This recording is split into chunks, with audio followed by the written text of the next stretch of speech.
Hey everybody, welcome back to CoronaChat. It's Caitlin and today is Monday, April 20th.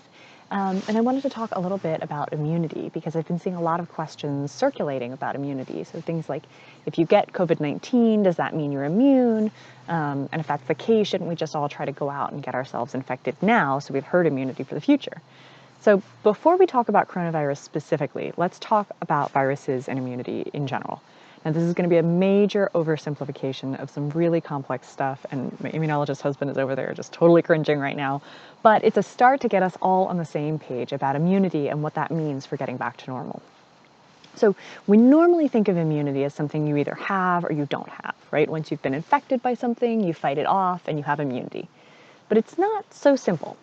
So although we think about immunity like an on-off switch, in reality it functions more like a dimmer switch, right?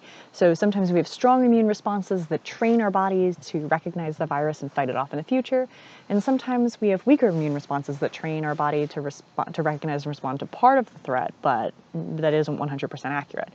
And sometimes our immune system just gets tricked completely, right? And this can depend both on the actual virus that infects us and how bad the infection is.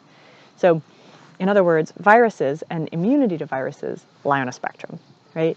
So on one end of the spectrum are viruses like the virus that causes measles that create a very strong immune response, right? Once you've had measles once or you get the vaccine, you're generally protected for life.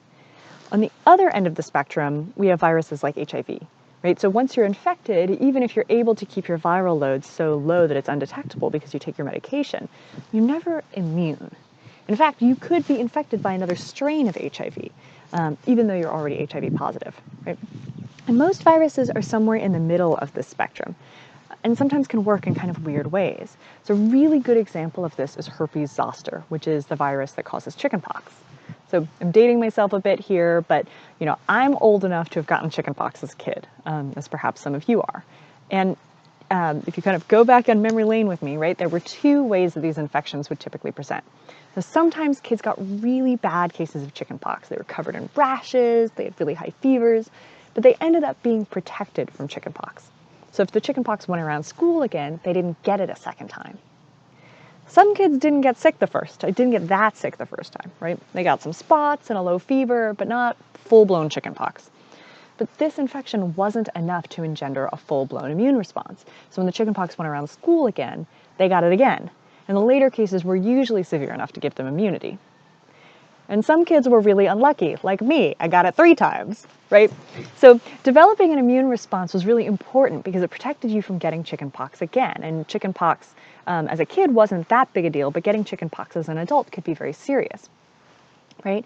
But the thing is that having this immunity for chickenpox, even if you had that later in life, you could still sometimes develop this thing called shingles, which is a very painful rash that's caused by the same virus that caused your chickenpox as a kid, right? That basically, even though you had immunity to chickenpox, the virus never completely went away from your system, right? It stayed in this kind of dormant stage and could kind of pop up later.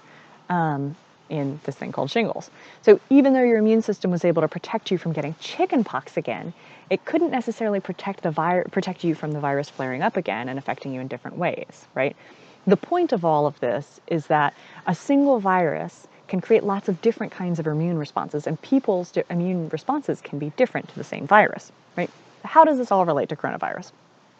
Because the virus that causes COVID-19 is so new, we don't yet know which end of the spectrum it's on. Will it be like measles, where people who recover are immune and protected for life? Will it be more like HIV, where infection doesn't automatically make you immune? Or maybe it's like chickenpox, where some people develop immunity and some people won't, or where it can rear its ugly head up in strange ways in the future. We just don't know. And until we know how SARS-CoV-2 affects our immune systems, we won't know whether previously being infected means you're safe from the virus in the future, or if everyone getting infected will give us herd immunity. This is why many scientists are urging caution about strategies of reopening the economy that are based on ideas of herd immunity, either sending out young, healthy people to get sick so we can all just move on, or strategies that just say, well, just put all the people who've already been sick back to work. So scientists aren't saying don't do these things. They're just saying that countries and states that want to try this should start slowly, right, with small tests, rather than opening everything up at once. There are no good options right now, right? And we can't keep the economy closed forever. So most infectious disease experts are saying that, we can try with kind of slow, small tests to see what strategies for reopening might work.